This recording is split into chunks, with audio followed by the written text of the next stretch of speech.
Ahi everybody na choking. Owa. Ahi everybody na choking. Owa. Ahi Igbo nationalities Alibo. Ndi Igbo unu kane. Anyị johera na-ekele manna anyị nwoke wa bụ Chukwuemeka ye Henry Ugegbe ndị wepụsa n'onwe isi data Igbo ma ndị na-ekpa ma ndị na-efi ha bolu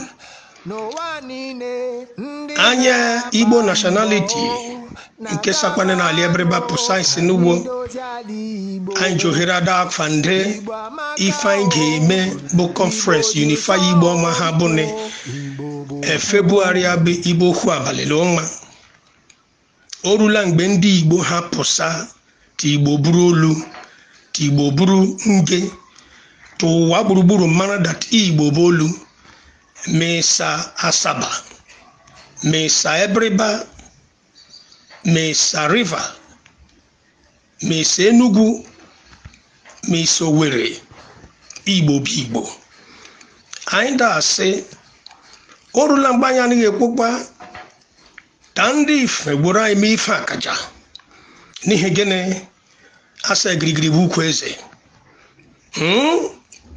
anyụkata mamịrị ya ụfụfụ mfa asa eka Igbo nationalities movement ọmụmụ mbụkwana eze nwoke anyị mukwu ọha Kọmanda Chijioke Nri Kemkpa ya gazie o